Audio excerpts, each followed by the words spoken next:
the cloud. Okay, and you should get a little message that says, do you accept this? And we should be fine to go. So I'm going to now share my screen and then we're going to get right into this because I want to make sure that you all have time. Can you see that? No, probably not. Let's see. No, you can't see it. So let me see if I go to share my screen here. Can you see that? Yeah, all right. Okay, so let me, from current slide. All right, so as you all probably know who I am, I'm Dr. Gazier. I'm the interim director of the honors program. And I am really excited to be here with all of you today to kind of talk a little bit about thesis advisor, right?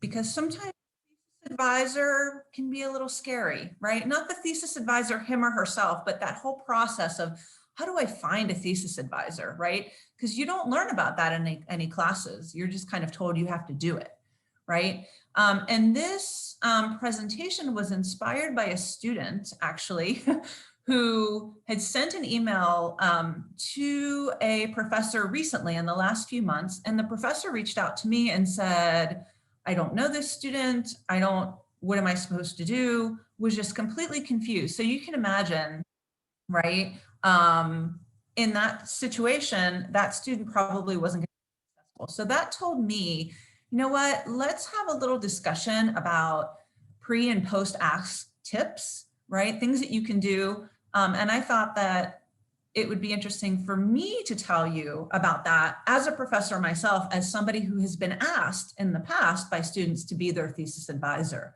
right? So I'm going to give you a little bit of insight as to what goes on in the professor's mind when a student comes to them asking them to be a thesis advisor.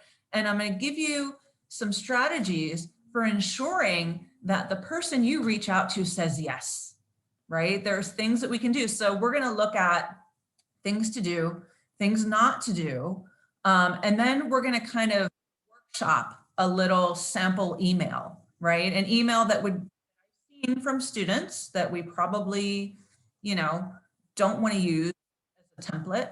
And then we're going to look at another email that would be a little bit more appropriate. So let's right in it. I know that people are just pouring in. 41 people. Do we have 41 students in the honors program? I am so excited right now, you guys. Oh my gosh. Okay, so let's get right into it because I also want to have time for all of you, as I said, to ask questions at the end. And I would just ask that you mute yourselves right now. I might actually go off camera because it's just a little bit easier for me to focus, but you'll hear my voice and then I'll come back on at the end. Hold your questions, please, until the end. And I would also ask not to drop them in the chat just yet, because what happens is I'm presenting, they start coming in and it's just distracting. So write them down on a piece of paper, jot them down in your head. And I want you to ask them, but I want you to save them till the end so that I can get through all this stuff first. And hopefully we have 15 or 20 minutes to just have a dialogue. We'll all unmute ourselves and we'll just talk to each other, okay? So, okay, remember you guys, I don't know how many of you out there are doing, I'm just gonna turn this off for a second. I don't know how many of you are in 496. I'm assuming that nobody out there is in 498 because you should probably already have your thesis advisor. If you're in 496, you should probably also have one. So I'm assuming that many of you are going into that phase, right? That phase of, oh gosh, I've got to find a thesis advisor. So this workshop is intended for those people who still need to find a thesis advisor. But if you already have one, maybe you're thinking about switching, maybe, you just want some tips, you're welcome to stay too. Okay, so let's see how this goes. First time doing it, and I'm hopeful. Okay, so I just want to, anybody who knows me knows that I like to include quotes in my presentations because I think they're really powerful. And this comes from Lauren Bush, and she says, college was a wonderful time to really explore my interests. I ended up writing my senior thesis about gender inequality in the developing world, right? And that's a beautiful, right, idea for a thesis. And I wanted to start with that because I wanted just to reassure you that writing your thesis should be a wonderful time. It should not be a stressful time. And the way for you to make it a wonderful time, and I can speak from experience because I too wrote a thesis, a PhD thesis, which is not exactly the same, but similar, right? I loved my thesis. I still love my thesis. I did a thesis on female monstrosity in literature. And I looked at, but not at monstrosity in the kind of, traditional monster sort of way, but rather women who were considered monstrous because they acted out, because they spoke out, because they were different, either in the way that they spoke or the way they acted or the way that they looked. So it was fascinating for me, right, to do this project. So make sure that you do something that you love, that when you wake up in the morning, you want to, that's the first thing you want to do, is to get working on your thesis, right? Because otherwise it's going to be painful, and we don't want it to be painful. So, okay, let's go right into it. So as I said, we're going to talk a little bit about what to do, what not to do. So I've broken this down into 3 parts, right? And then we're going to look at like the why a professor may not be receptive to an email that you send. Because I bet sometimes, and this happens in probably any context, that you send an email and you don't get a response. In the context of the thesis, I mean, there are many reasons why a professor might not answer, but we'll talk about a few of the more common ones. So let's get right to this. There's not a whole lot on the slides. I've been really mindful to not load up the slides with a lot of text, because I want to talk with you and I want you to be processing this as I'm talking with you. So let's start with the things that you want to do, right? The first one, you want to find commonality. What does that mean, right?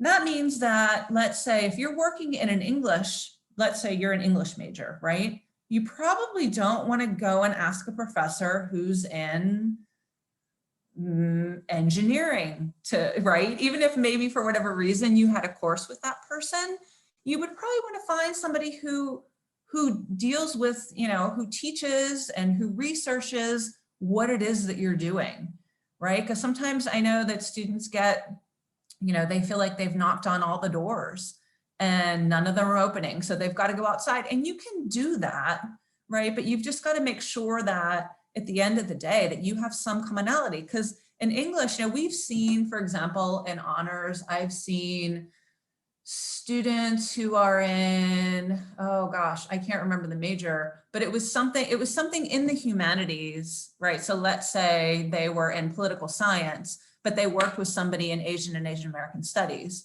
So when you work in the humanities, right, the humanities are like a big family. We're all kind of related, right? I might teach Spanish, but guess what? I have connections to almost every other, right, department in my college, right? So it's not too difficult for me to make connections between someone in geography or someone in Chicano Latino studies or somebody in English. We all have that overlap. So I would say find a professor that has that commonality with what it is that you want to do. And in some cases, that may mean that you actually do have to look outside, right, of your discipline to find somebody. Here's another example. Taryn Williams, who many of you know, last semester was in a situation where she didn't have a thesis advisor. Something happened, there was a change. She reached out to me and basically said, I might have to drop my thesis. And I said, no, tell me about your project. It dealt with something that I'm somewhat familiar with on a very abstract sort of level. And we worked together. I never thought that I would have, worked with a student who was in business, right? But because her project kind of aligned, was a very humanities oriented project, I was able to work with her. So that doesn't mean that you can't work with somebody who's in a different discipline or in a different college, but you just got to make sure that they're prepared, right, to work on something with you that they're knowledgeable about and that they feel comfortable, right, working on with you. Okay, so you want to find a professor whose work aligns with with your project, right? It's super important, because sometimes even within your discipline, somebody might say, I don't work with that, right? If you're doing, again, I'm using English as an example. Let's say you're doing medieval literature and you go to somebody who does modern literature, they might say, I'm probably not the best person because that's not my field. So you've got to be really aware of what your professor's strengths are, so that when you go to make that ask, you have a better chance of them saying yes. Okay. What's next? you want to familiarize yourself. What does that mean exactly? Familiarize yourself with what? Well, in this case, I would say familiarize yourself with your professor's work. And that kind of goes along with the first slide, right? You want to be able to talk, like when, and we'll see this in the example that I give at the end in the sample email. It's really powerful when you can say to a professor, in your message, you know, I've noticed that you're working on interstellar robotics, and that's something that I would like to work on, right? So you're making that, you've shown your professor that you're familiar with their work, that you would like to do something similar, or at least that you see them capable of helping you with your project. And that's going to really stand out to them that you took that time to make that connection. Okay. What's next? You want to plan ahead, right? I know a lot of us, I know that students and faculty too, this is just, I think humans in general, we are prone to procrastinating, right? It's just a part of who we are. And I want you all to keep in mind, a study came out recently about procrastinating, and we procrastinate not because we're lazy, but because we're perfectionists, right? So always keep that in mind. When somebody, you know, accuses you of being lazy, just say, no, I'm actually a perfectionist. It's because we get caught in all of the, oh my God, what's going to happen? Will they say yes? Will they say no? And we postpone things, right? So I would say, you know, for all of you who are maybe in your junior year, or even if you're a freshman, sophomore, or senior, because like I said, it's never too early to plan for your thesis. You want to make that ask as soon as possible. Don't wait, you know, I'm thinking if you're heading into your junior year by May, you know, April, May, like even now is the time. It's never too early to ask a professor, because that helps them plan too. Professors do not like it when they are kind of put on the spot at the last minute. So the earlier you ask, the better. And it's actually better for you, because then you get more of a choice of professors, right? Because the longer you wait, there are fewer professors to ask, right? So I would say plan ahead, do it at least a semester before you actually start your thesis. Your professor, your advisor, in this case, will really appreciate that. So start ahead. Don't be afraid. I'm going to give you a template at the end that you can use, and I'll send it to you if you want it, so you can just kind of tweak the language. Okay. What else? Yeah, you want to, if you can, take a course with that professor, right? And I'll show you again in the email what that could look like, how you can, even if you're in a really big lecture hall or you're in a really small class, you know, sometimes professors forget, but it would be really helpful to you to try and take a course with that professor. And there are several reasons for that, because again, you want to know, what are they working on? What is their teaching like? Do you think that you'll be able to work with them, right? All these things. Do you think you'd have a similar work rhythm? So try and take a course with them if you can, and try to make yourself memorable in that course. Participate, ask questions. You want them to remember you. I know that not everybody can take a course with their thesis advisor, but again, it's just one of those things that if you can, really try and do it, okay? What else? Another thing that I wanted to mention is that you want to identify, right? So what I would say is when you start to ask around, you probably want to make a list of people, because even if you're, you know, there might be a professor who really wants to work with you, but maybe they're going on sabbatical, or maybe they're just overwhelmed and they can't. You want to make sure that you've got a list of people. So, and then maybe you make a list of 5 professors and you rank them in order of your preference. And then if you do that early enough, chances are one of those people is going to say yes to you, okay? Get peer references. What does that mean, right? So this is you have the honors community that's built in right here. You can easily reach out to some of your peers, ask people who have worked with thesis advisors in the past, right? I think that in our office, Jackie and Brenda should have kind of a list of all of our thesis advisors. That might be a good place to start, right? I mean, it just, there are so many variables. But the good thing is there are a lot of professors on this campus, right? There are thousands of professors on this campus, and it just takes you finding one. right? So again, I want to just empower you to find that one and to up your chances so that you're not doing this for weeks at a time, right? That instead, the idea would be that you make that first ask and boom, it happens, right?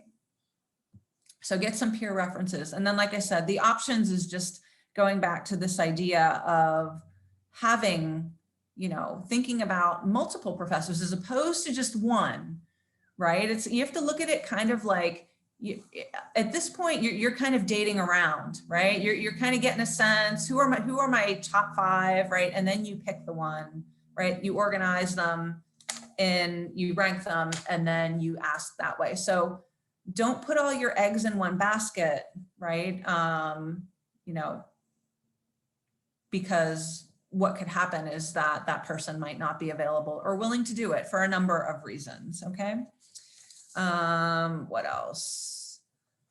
So when you send an email, because we're going to be getting to that point, right? You want to really write an invitation that balances detail with being succinct, right? So you don't want to have too many words. You don't want to have too few words, right? It's gotta have a nice equilibrium there.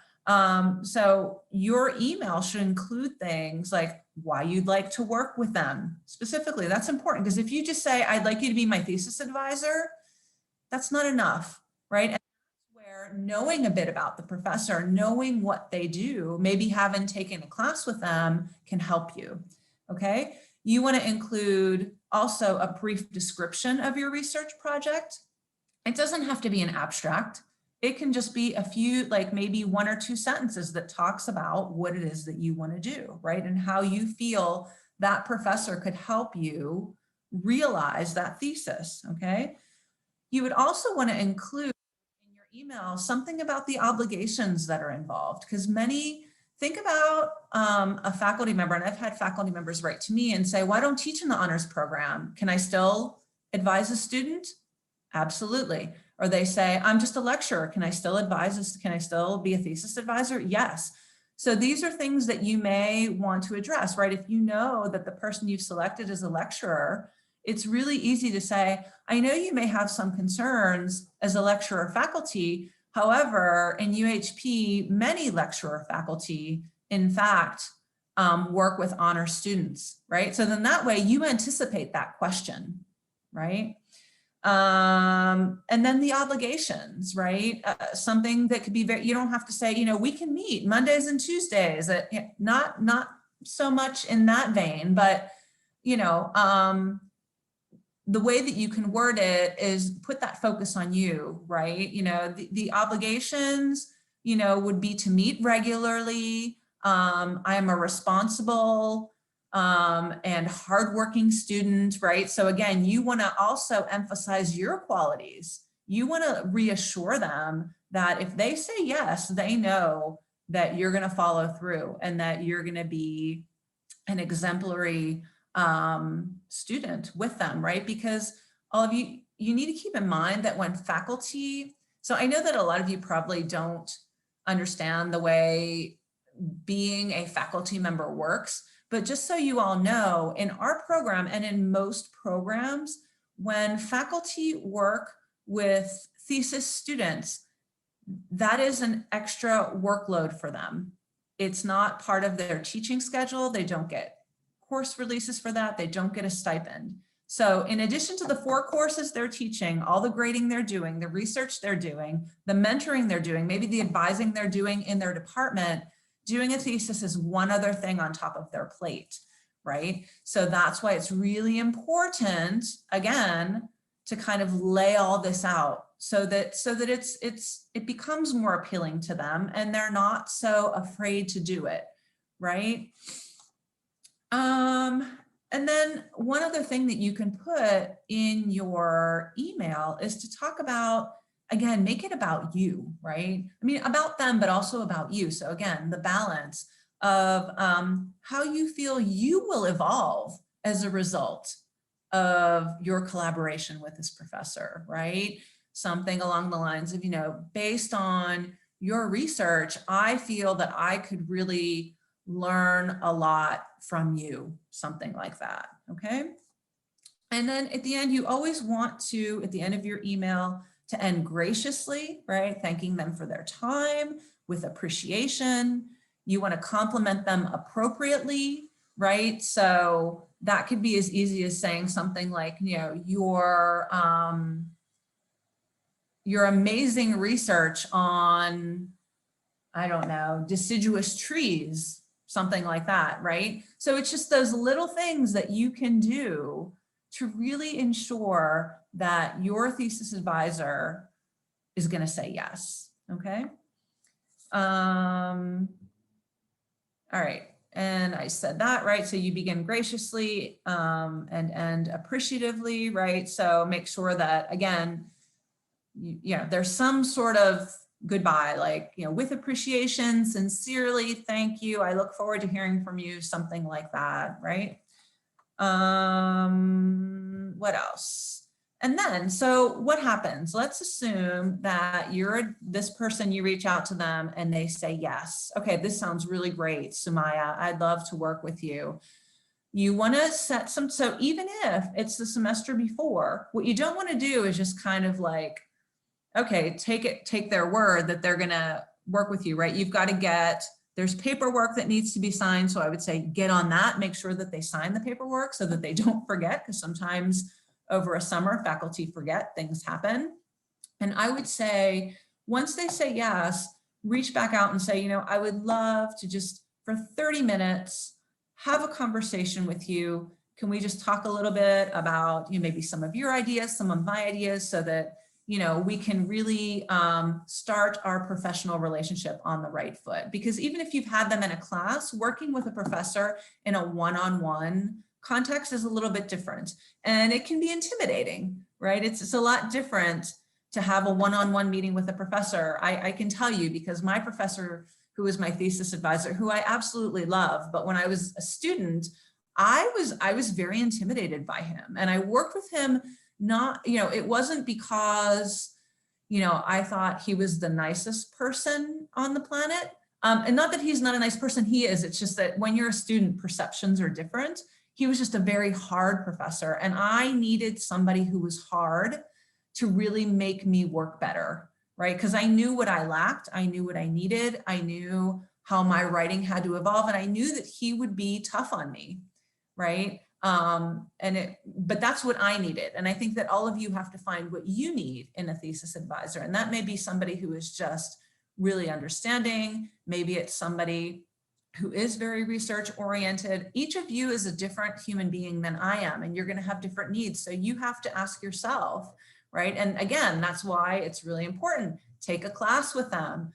Get recommendations from your peers. Do your, right? We're talking about research. You've got to do pre-research before you can do your thesis, right? Because what you don't want to do is just pick somebody randomly who maybe, you know, is in your department, and then you come to find out, you know, 3 months down the road that you just don't have the same working habits, right? Maybe they take too long to get stuff back to you, or maybe, you know, you just don't get stuff in as much as they would like for you to get it in, right? So you've got to figure that out. And that's when establishing, right, that first meeting, you can kind of set the ground rules together. Remember, you're not setting the ground rules. You're kind of suggesting some stuff and they're going to suggest. So it's a partnership. You have to work together, okay? 30 minutes, you can have your meeting. I think your professor will appreciate that. But take the initiative to do that. Don't wait for them to do it with you, because that's going to show that you are a leader, that you are a committed student, okay? And then during that appointment, you want to ask questions, right? You want to ask questions about, you know, what do you think about my topic, Professor Gager? Does that seem realistic? Does that seem doable? Do you find it compelling? If not, how could I improve it? Which ways, you know, based on your experience, what could I do, right? Then you can ask them how often they may want to meet, just so you get an idea. Some professors may want to meet more often. You know, I would think that at least every 2 weeks, you want to have some contact with your professor, either via Skype or via email, right? And then, you know, you can always ask them, professors love this. Is there anything you'd like me to read before our next meeting, Professors love it when students read. So even if you really don't want to read, just put it out there because they will eat that up. They'll be like, oh my gosh, I have a student who wants to read. This is fantastic, right? Okay, so these are some of the things that you can do to really, I think, increase the odds of having a successful ask on the first or maybe the second try, right? One recommendation, I would not send out multiple asks at a time, right? So this is why planning ahead is really important. What you don't want to do is say, oh, I'm gonna invite 5 professors at once, because what's going to happen if all 5 say yes?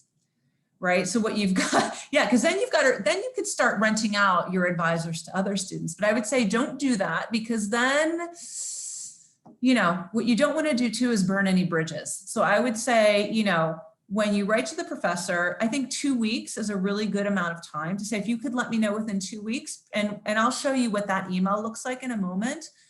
You give them a reasonable amount of time to decide. And then that way, if in 2 weeks they say no, you can move on to the next person. But don't send out 3 or 4 or even 5 at once, because yeah, because and I can see some of you smiling, you know what can happen. You don't want to be in that situation, right? Okay, let's talk a little bit about, well, before I wanted to read this quote, because as you know, I like quotes. If a student works rigorously, no topic is truly foolish, and the student can draw useful conclusions even from a remote or peripheral topic. And this is true. I mentioned this just as an aside, because sometimes students think, well, I want to work on this topic, but nothing's been written on it. I see this so often in my field, and I tell students, you should feel really lucky. There's nothing written on it. You can be the first person to do that, right? So don't ever think that your topic is too eclectic or it's unimportant. You make your thesis what you want it to be. And some beautiful theses have emerged from a teeny tiny grain of sand. So I just share this with you as kind of a way to motivate you as you start thinking about your thesis, okay? All right, so now let's see just a few things of what not to do. I've only got 4. Oh, the pressure. Do you see the look on this professor's face right now? He's being pressured. Professors have enough pressure in their lives. We all know that you guys do too. You're dealing with a million things, but you do not want to pressure a faculty member. What does that look like? And I have seen this, right? Hi, professor. I really need a faculty advisor. I've reached out to 5 people and nobody will say yes. If you do not help me, I will not graduate. I can tell you right now that that is going to have the opposite effect of what you want it to have, right? Because it's pressuring. There are ways to pressure that are very subtle. And I'm going to teach you how to do that without saying things like that, right? Because that's just, like I said, it's going to scare a professor. It's going to, yeah, it's not going to elicit a good response for them. So try not to pressure, and don't ever make it be about graduating, right? Yeah, so you can make it about graduating, but you would need to word it. You know, if you said something like, I look forward to working with you, and, you know, as I work towards timely graduation, something like that, that's a whole lot different than if you don't help me, I won't graduate, right? Because then you put that burden on them and they feel stuck. It's like a big rock coming down on them. We don't like it. And it's hard because, you know, I've been in that situation before, and you're really torn because you want to help the student, but it's just not the right way to go about courting a thesis advisor. Okay. What else? You don't want to be vague. What does that look like? And I've seen this in students where they just reach out, dear professor, not even dear, again, please, you guys, when you reach out to your advisor, dear Professor Smith, dear Professor Ramirez, dear, right? Dear professor, just it's too vague. And it's not like, you know, I know some students avoid writing a last name because, or not writing a last name, but they avoid including a last name because they're afraid they're going to mispronounce it. And guess what? When you're writing, you don't have to pronounce anything. You just have to make sure you spell it correctly. So I would say, to up your chances, include their last name. And if you don't know if they're a doctor, if they have a PhD, or if they just have an MA or an MFA, just use professor. Never use their first name, right? Even if you know that person, in a formal email, when you're making this type of ask, you want to be professional, and that includes using a person's title. So, and again, if you're unsure, maybe you can't find that information. Professor is the all-encompassing term that shows respect and that also signals that that person has an advanced degree, whether it be a master's degree or a PhD, okay, or some other advanced degree.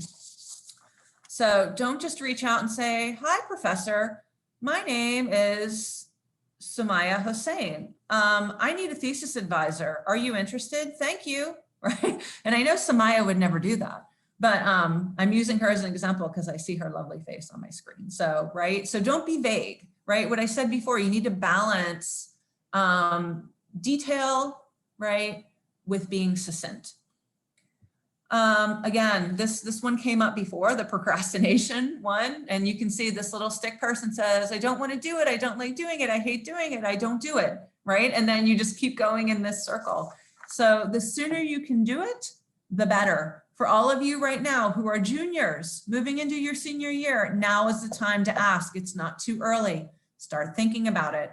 That doesn't mean you need to ask tomorrow, but that means you need to start doing your homework, looking at professors in your field, looking to see what they study. Have you taken a course with them? All of these things, and you start making your list, okay? Yeah, and you don't wanna, this procrastinate can also lead to you making that ask at the last minute. And again, how does that affect a professor? Well, it relates to that idea of putting pressure on them, right? Give them time to think about it. Don't do it at the last minute. You know, imagine how stressful it is for a professor too. Imagine you are it's your senior year and you are in week 7 of the semester, right? In the fall semester, and you still don't have a thesis advisor. What's that thesis advisor first thinking about? Oh my gosh, it's week 7. They don't have an advisor. How much have they written? How much do they have to get caught up? What's the burden going to be on me? What's my workload, right? So all of these things. Do things in advance. It will make your life so much simpler. And I know that there's that moment of like, oh, I don't like to do this. But the good thing is we're not on campus. You don't have to go right in person to see them because that can be a little bit intimidating. Just send a really nice email. An email can be very empowering, right? And again, I'm going to share that email with you. It's coming up, okay? Don't procrastinate. Don't wait till the last minute. Oops. And then the last one was don't flake. That was just a person laying in bed. So the flaking has to do with, right, maybe for example, you make an ask and a professor says, oh my gosh, yeah, that'd be really great. I'd love to work with you. And then you wait 3 weeks to answer them. No, because then they're going to think you're flaky. And professors don't want to work with flaky students, right? Even if, and maybe you had a really great reason, maybe you were traveling, maybe something happened, you had an emergency, but really once you make that ask, you want to be prepared to answer as soon as possible, right? So don't flake. And then once you have an advisor, I hear this so often. I get emails from faculty advisors, thesis advisors who reach out and say, my student, John Smith, I haven't heard from him. He won't answer my emails. It's been 3 weeks. And I hear this from students too, about their faculty advisors who don't respond. If that ever happens to you, reach out to me because I have a magic wand where I can make advisors kind of, answer emails. So just don't flake, be respectful, because flakiness just shows that you don't respect somebody's time. And faculty have a big issue with people not respecting their time just because we're juggling so many things all at once, okay? A little bit about the professor's perspective here, and I'm going to put these all up, and then we're going to get to the email, and then I'm going to give you time to ask some questions. So you might be asking yourself, why won't a professor, or why might they not respond to my email? Number one, they don't know you. Right? The professor who reached out to me recently who forwarded me an email from an honor student said, I don't know who this person is, right? And that's okay. Maybe they don't know you, but that's where it's your job to tell them who you are, right? Your name, what you're doing, why you want to work with them, all of these things, that has to come in the email if you don't know them, okay? And even if you do know them and you feel that they know you, it doesn't hurt to put a reminder in there. Hey, Dr. Smith, hi, it's Maya. Remember I was in your class, I don't know, English 311 last semester, or something along those lines to kind of jog their memory, okay? That might be one reason. So it's your job to make sure they get to know you through that email, right? Another reason might be that they're just too busy and overcommitted. And if a professor writes back and says, I just don't have the bandwidth, you have to respect that, right? And again, this is why you want to have a list of people that you can go to, as opposed to just putting all those eggs into that one basket, because it might not happen, right?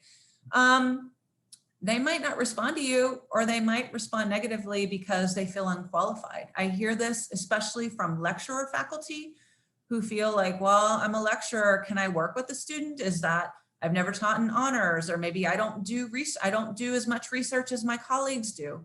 If you feel the person is a right fit for you, again, that's your job, to make them feel qualified, to make them feel that you would be a good fit, that based on the work that they do and maybe how they teach, you feel that they would be a good mentor for you, okay?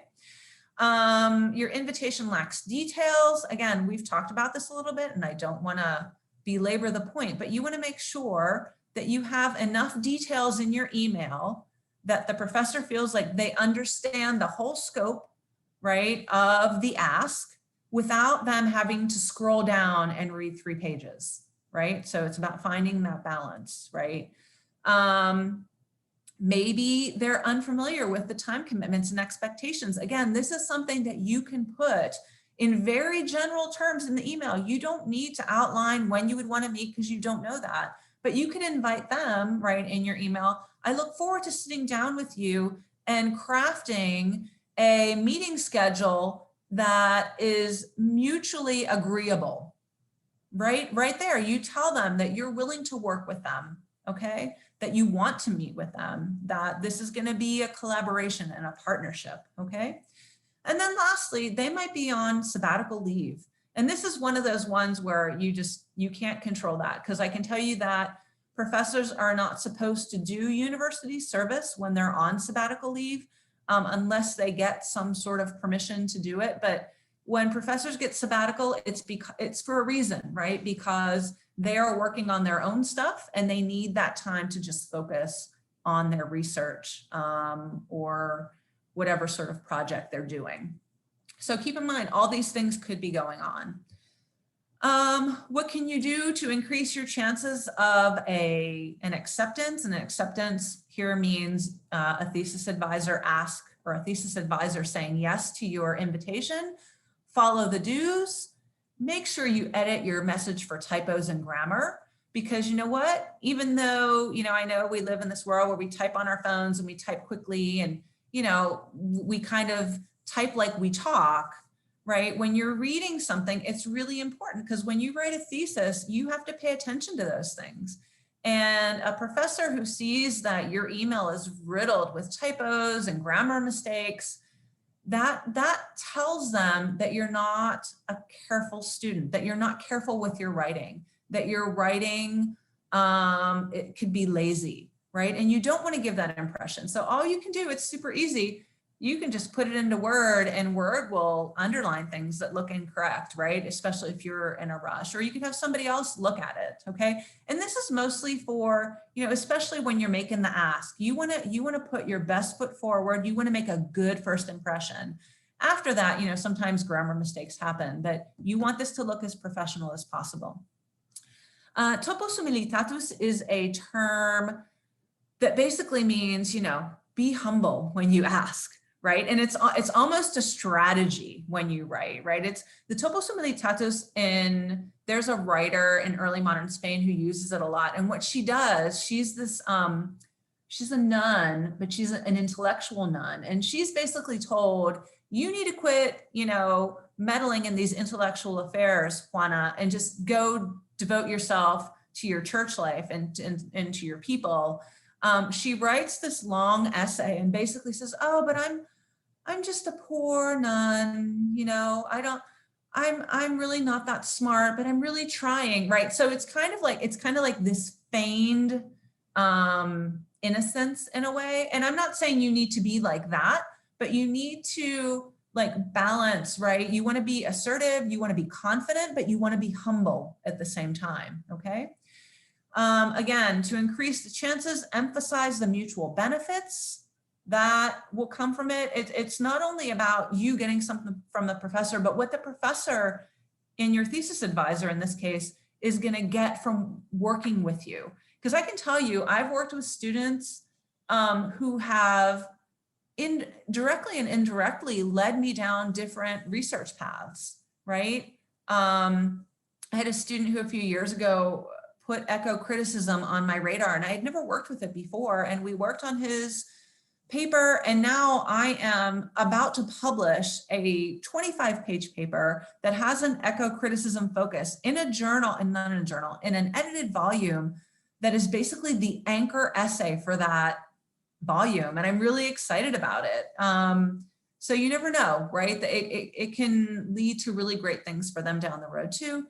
And then lastly, you want to reassure them, right? And how do you reassure your thesis advisor? You want to assure them with compliance that you're going to meet the deadlines that they set, or maybe you're going to set deadlines for yourself. I set deadlines with my advisor when I was doing my thesis. I said every 2 weeks, I'm going to get you something, even if it's a paragraph, right? Because that way you chip away at it. You know, and you can reassure them by being courteous. There are different ways that you can reassure your thesis advisor, okay? Because this is going to be somebody who's going to be with you for a year working, and you want to make sure that you're comfortable and that they're comfortable and that your working relationship is as productive as it can be. So let's look here for a moment at this little email. This is what it says. Hey, professor, my name is Sasha B. Cohen, and I'm a senior marketing student in UHP. I was wondering you would be willing to be my thesis advisor. I've already reached out to 3 people, but nobody is available. Thank you for your time. I hope to hear from you soon. I need to have a contract signed by the end of the week if possible. Oh, if you want to talk, I'm free tomorrow from 5 to 6 p.m. after work. Sincerely, Sasha. Okay, this is where you all have your chance to unmute yourselves for a moment and tell me what's wrong with this email. Sumaya is cracking up, as is Mariah. What do you guys think? Feel free to unmute yourselves and tell me what's wrong with this? You don't necessarily have to fix it, but tell me what's wrong. Anybody? Or if you want to put it in the chat, you can do that too. Oh, but I can't see the chat. There's You've got to speak. So tell me. Sasha didn't use the professor's name after professor. Yes, fantastic. You guys were listening. Yay. So, right, didn't use the professor's name. It's just, hey, professor, right? What else? Lots of typos and like texty, like when you're texting. Yeah, it's very texty, right? That's a great word. It feels like he sent it from his phone and didn't really pay attention, right? I was wondering and of course you can understand in the context that lowercase I is if, but it just shows sloppiness, right? What else? Anybody can jump in, feel free. Let me come back on. It's vague. Yeah, it's pretty vague, right? There's not a whole lot. There's nothing in there even about his thesis ideas. We don't know what he wants to work on, right? What else? It was kind of pressuring the professor. Yeah, right. You can see the pressure coming in, right? I need to have a contract signed by the end of the week. Ooh, pressure, right? Because now imagine if it's Wednesday, you're giving that advisor 2 days to think about it. What else? It's like informal in that it's a little insensitive at the end. Like if you want to talk, I'm free tomorrow from 5 to 6 after work, kind of catering it only to their own need rather than saying I'm available and on these separate days, giving the professor options. Thank you, Sumaya. Perfect. Because what you do right here, and I've seen this many times, I'm free tomorrow between 3 and 5. And it's like, okay, that may work for this professor, but you want to give them options, right? You don't want to kind of pigeonhole them into some very specific time frame. And again, this is 5 to 6, so they're done with work, but maybe the professor you know, has family obligations, or maybe that's the end of their workday, right? Okay, what else? Anything else? Also, I would just lastly say that, hey, professor, a little bit too informal, right? Even if you know the person, it's better, you know, hello, professor, hi, or just dear professor, right? Try and stay away from the hey. Hey is just, it's too casual, okay? So you guys have mentioned quite a few good things that are wrong with this. And now I'm going to show you an email that would be more appropriate, right? And I want you to also tell me what's good about it. So let's see, I need to move because I can't see this. Okay. Excuse me. Dear Professor Fisher, my name is Matthew Broderick and I'm a thesis completing honors program senior. You may remember me from your Marketing 375 course last fall. I was a student who helped organize the webinar for our guest speaker from CSU Dominguez Hills, Dr. Gomez. Dr. Fisher, given my success in your class, I am inspired to work on a similar research topic as yours, digital sports marketing. And I was wondering if you might consider being my thesis advisor. I know you may have questions about the time commitment and parameters, and I'm happy to provide answers. In the meantime, please know that I am a determined and dedicated student. I currently have a 3.8 GPA and hold 2 leadership posts. I truly believe that we both have much to gain by working together. If possible, I would appreciate a response within 2 weeks so that I can continue to reach out to others if necessary, but I do hope you will give my offer serious consideration. The thesis project is the culmination of our time in UHP and I want to finish strong. You can reply to this email or contact me via phone, blah, blah, blah, blah, blah. Now, sincerely, Matthew Broderick. So what's good about this message when we compare it especially to the other one? They introduce themselves and actually give context to how they know the professor or came to know the professor. Yeah, right. So all of a sudden it's like, oh, he's already establishing that they already have a connection, right? Which is always good when you're looking for a thesis advisor. Not always possible, but probably a little bit better, right? If you know the professor and you've taken a course with them. What else is good? He gives, let's see, sorry. He gives a reason as to why he might be a good choice, as he did well in his class. He has a good GPA, and it says that he has 2 leadership posts, so that means he knows how to work well with pressure. Yes, right. That's there intentionally. That's not just something that I threw in there, right? Because when a student, when you mention that, that signals to a professor that you're somebody who gets things done, that you're a leader, right? And professors want to work with leaders. So great. And even if you don't, maybe you don't have 2 leadership posts, maybe you have 1, maybe you have 0, but maybe you have something that's going to signal to them that you would be a good partner, right? You would be an exemplary student as a thesis completing student. Anything else?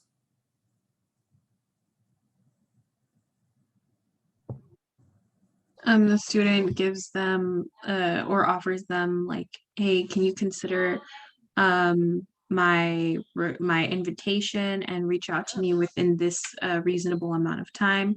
And then kind of gives like a last push and a way to contact and reach back out to the student at the end. Yes, right. And the student also, you know, gives them 2 weeks, right? And it's not this, I need to know by the end of the week. It's 2 weeks, which is a reasonable amount of time. And then he actually explains why, right? So that I can reach out to others if you're not available, right? Which I think is totally reasonable.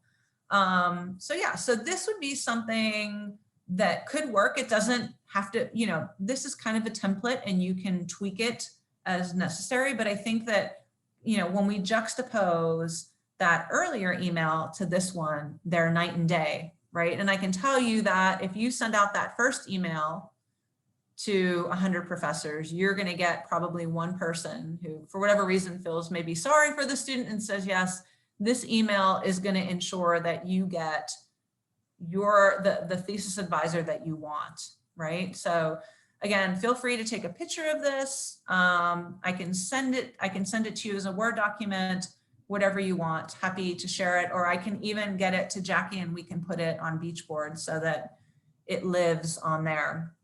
Okay. And then just remember, everybody, if you start to wonder about your research, right? Like, why am I doing research? Just remember this quote: research is what I'm doing when I don't know what I'm doing. And that's really true, okay? And then, well, I went a little bit over, which I always do because I like to talk, but we still have some time. So what questions do you all have? Or are there any concerns, anything that I said that wasn't clear? I don't know. You let me know. I want to stop this share now. Okay. I see a lot of you out there, so feel free to unmute yourself. If you want now, you can, if you don't feel like speaking and you're a little bit bashful, which I get, bashful is not the right word, but maybe you just don't like to speak and you feel more comfortable putting your question in the chat, you can do that now. Feel free. Or just unmute yourself. Since we're only 30 some people, it's not going to get, it's not like 200 where we're going to, all of a sudden there's going to be this cacophony of voices. So feel free. No question is irrelevant here.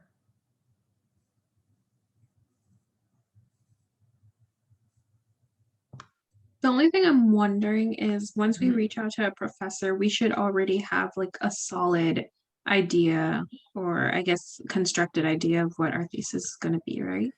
I think you would want to, because if you're, at least some sort of, like, it doesn't have to be an abstract, but you would know in your field more or less what it is you're thinking about doing. Even if you don't have that idea, you could word it and as I'm thinking about working on, right? Because that might change. Everybody's thesis topic can morph as time goes on, but you all probably have a general idea, at least a very general idea of what it is that you want to do, right? So if you have the specifics, you can share them. And if you don't, then you don't.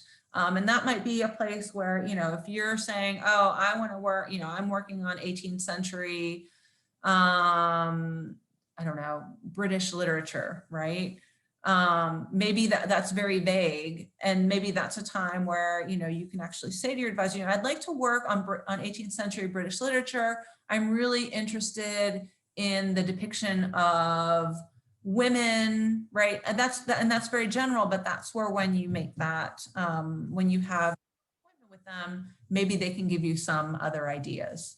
So yeah, everybody's a little bit different. Some students know earlier on, and some students just have a general idea. But I think that putting at least a general idea in there can be really useful. Because what you want to do is include nothing, or just say something that is so general.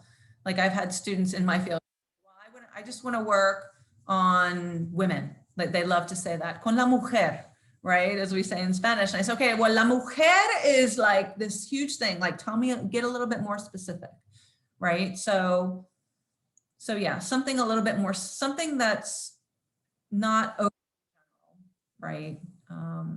Because then that doesn't give them, that's almost as the same as not saying anything at all, right? So you want to give them some sort of indication that you've been thinking about it, right? Because if it's too general, again, they could,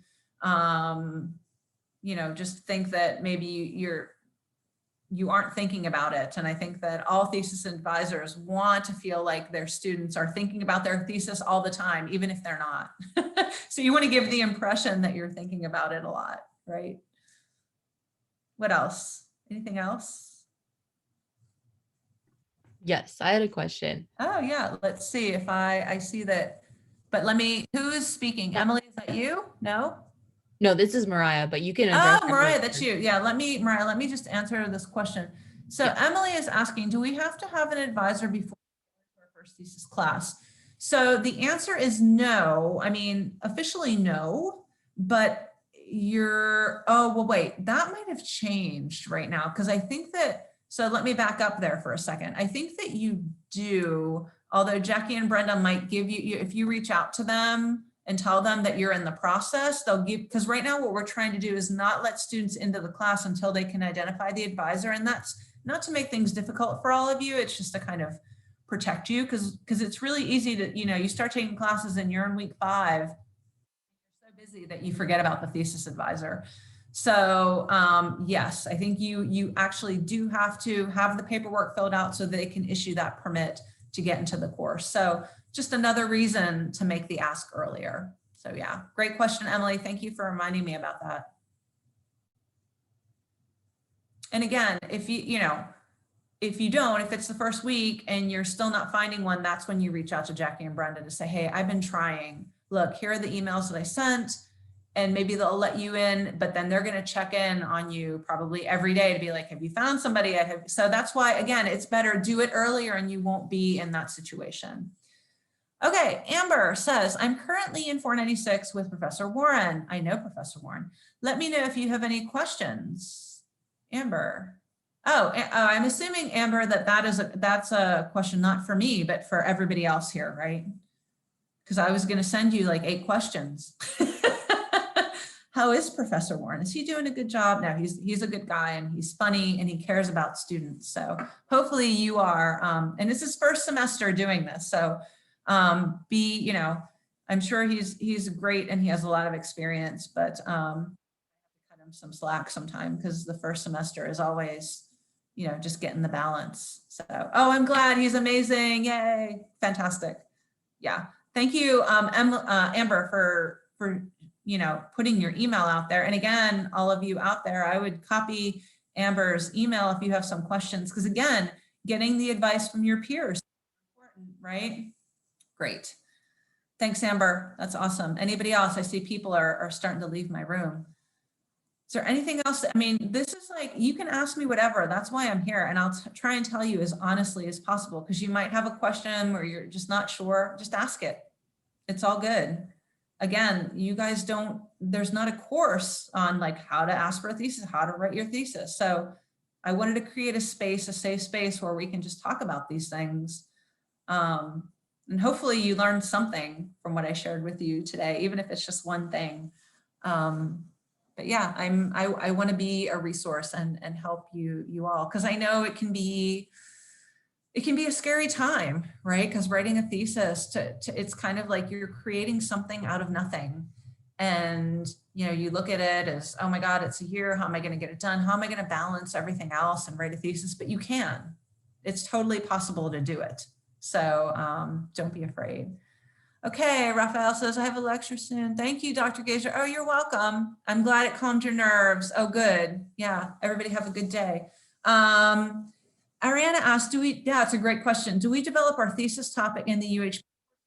So Ariana, yes, right? So it's the thesis courses though, because you're in there with students from all different disciplines, the thesis course is just, it's going to give you kind of ideas about things, right? How to do research more efficiently, things like that. So you probably won't be talking you will be talking about your topic, but it's going to be more once you kind of flesh it out towards the end of the semester, because you're going to have to do a little presentation.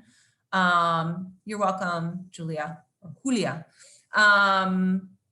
So yeah, so you do develop it. And I would say that when you're in the class, a lot of that class is, that time is, where you have time to write, right? Where it's like, okay, no more teaching is going on. Let's just create a community of scholars here. We're all sitting around and let's just write. And you have time, you have dedicated time, right? Because you can't, I don't know, go out and go roller skating. You're there, you have to write, there's accountability.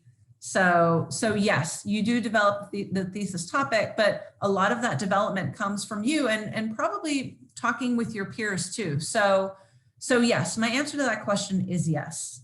But then there's also a lot of that work happens outside because you're also working with your thesis advisor. Elias Magaña Rubano says, as an engineering student, is it necessary to take UHP 496 and 498? Or will taking engineering 498 count as taking both? So Elias, that's a question for the advisors, because I know that sometimes students make substitutions for the 496 and 498, especially in engineering.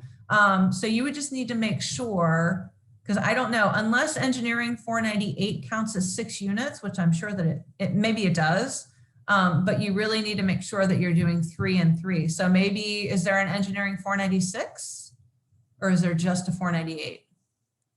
Well, that's something in any case. you can ask Jackie and Brenda about, because maybe you would do a substitution, but I don't know if 498 counts for both of them, but check with Jackie and Brenda. But substitutions are totally allowed as long as you submit the paperwork and talk with advisors. Bye, Samaya. No, she left. Thank you, Elias. I hope that helped a little bit. And I know a few of you, I know we've kind of gone over, but I'm happy to, you're welcome. I'm happy to stay here and answer any questions and hang around for a little bit. If you all have to go, then please feel free to go. But I'm talking about theses, which I like to talk about. So, and research. So feel free to ask. Dr. Gager, I have a question. Yeah. So if we're potentially looking at thesis advisors who we have never had a class with, yeah, like how would you even approach that? Would you recommend us like scheduling a meeting first to talk with them, or? You know, it's a good question. You could go about it two ways, right? I mean, you could go about it. It's a really great question, right? Because my example, Mariah, you bring up a really good point, because the example that I gave to you all was an example of a student who knew the professor, and the professor hopefully remembered them, right? But what do you do in that situation? That's one where, you know, you've got to, I would say, because here's what I would do. I would send the email first and then try and set up the email and then try to set the meeting, only because, again, what you don't want to do, because I think a professor might be hesitant to have a meeting with a student that they don't know, because then they're like, why does the student want to meet with me? And then they might feel that pressure too, right? Whereas if you do it in an email, and you can, and again, it's just a question of thinking about, okay, how do I let them tell, you can tell them a little bit about you, right? I know that you can start with, dear Professor so-and-so, my name is Mariah Ramirez, and I am, what's your major, Mariah? Finance. Okay, and I am a fourth year finance major in the honors program, right? As you may know, and then you can talk a little bit about the honors program and the thesis commitment, and you can talk about, you know, what it is that you would like to do. And you also want to really acknowledge the fact that, you know, dear, you know, Professor Smith, I know that you don't know me, that I've never been in a class, although I look forward to taking a class with you, possibly next year, if that's true, right? After, you know, reading a little bit about your research interests, I feel that we could really be a really great fit of thesis student, thesis advisor, something like that. There are all different ways that you can word it. And if you want, you know, if you're in that situation, this goes for any of you, and you want to send me like your email, like for me to vet it, I'm happy to give you some pointers and stuff like that. So yeah, Mariah, you thought about something I hadn't thought about, but I think it's in that same vein as that second email that we saw, right? To just really, you want to basically introduce yourself as best you can, right? In a paragraph or so, and then explain to them maybe, you know, why you think it would be a good idea to collaborate. That's all you can do. Because even now, you know, go into a professor's office and meet them face to face. I just think that setting up the meeting without them knowing who you are will just send up some red flags. It might scare them away. So I would start with the email, and maybe in that case, your email is a little bit longer, because you've got to do more introducing of yourself and kind of convincing and persuading. But it can be done, right? And I've seen it done. So and that's where you really want to make that connection through the research, right? Because if a student comes to me and says, oh my gosh, you know, I'm studying English literature, but I really love translations of 17th century works in Spanish, right? That for me is like, well, that's beautiful, because that's what I do, and I love that, and I'm going to get excited about that. So you just want to make sure that you make that connection. Thank you. I really appreciate that. Yeah, absolutely. So, well, it's just me and you. So I guess that we're, I'm gonna stop recording. Yes.